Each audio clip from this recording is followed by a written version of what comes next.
जो अध्यादेश लाया गया है, ये पश्चिम मॉडल हमारे किसानों पर थोपना चाहती है, लेकिन सरकार भूल जाती है कि किसानों की तुलना विदेशी किसानों से नहीं हो सकती, क्योंकि हमारे यहाँ भूमि जनसंख्या अनुपात पश्चिम देशों से अलग है।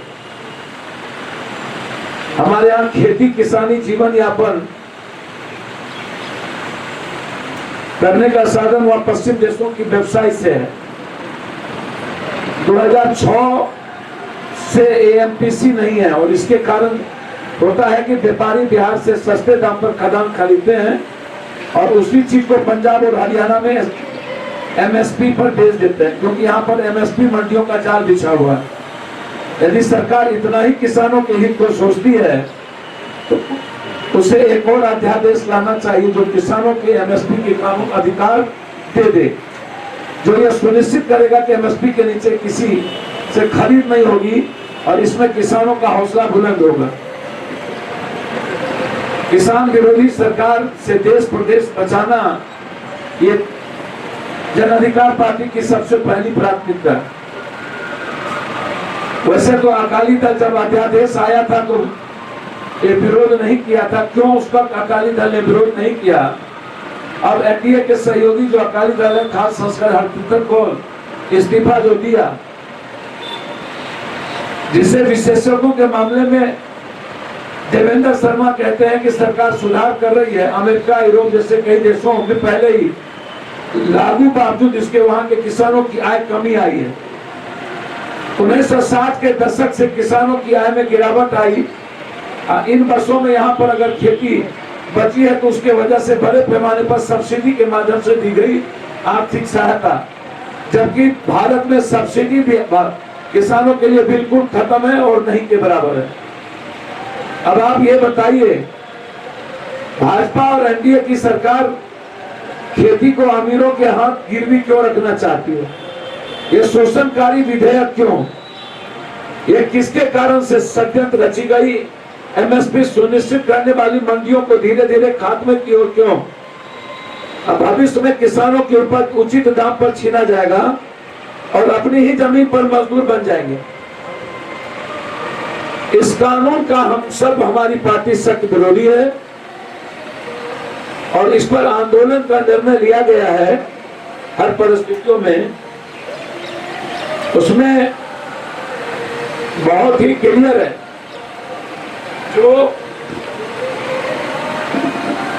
कृषक उपज और वाणिज्य बिल 2020 लाया गया है, सेवा कर विधेयक, तो इसके पहले भूमि अधिग्रहण बिल पर हाई तौबा नहीं बची थी, जो उसी वक्त इन्होंने गहरी साजिश रच लिया था पूंजीपतियों के हाथ में भूमि बिल देने के लिए।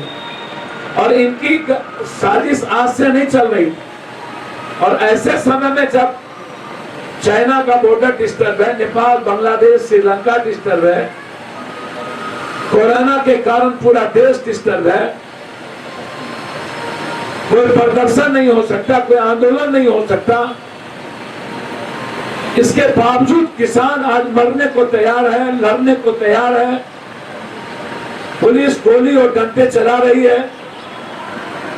हरियाणा और पंजाब के किसान कंप्लीट मरने की तैयारी कर चुके हैं। नीतीश कुमार ने पहले ही बिहार के किसानों की जिंदगी कमर तोड़ दी। ना तो बाजार समिति है, एमएसपी की स्थिति यह है कि शायद आप सोच नहीं पाइएगा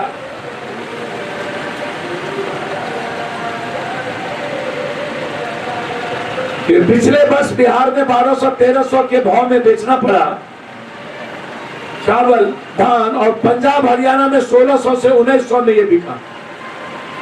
और ये नीतीश कुमार सबसे ज्यादा बिहार को गरीब करने के पीछे इनकी भूमिका, किसानों को मारने में नीतीश कुमार की अहम भूमिका रही बिहार की। और इस पर कोई स्थिति बोलने वाली नहीं रही। इसीलिए हमारी पार्टी कल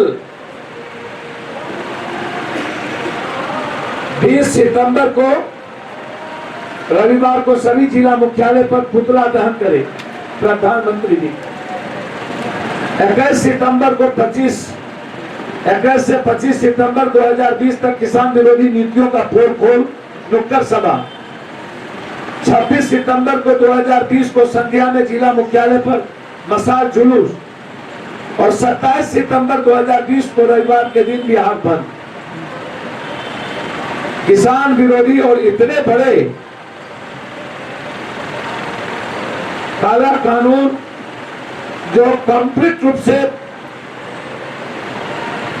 नरेंद्र मोदी जी ने अपने जमींदारों के हाथ में पूरे देश को गुलाम और किसानों को बेचने का निर्णय जो लिया है वो बहुत गलत है।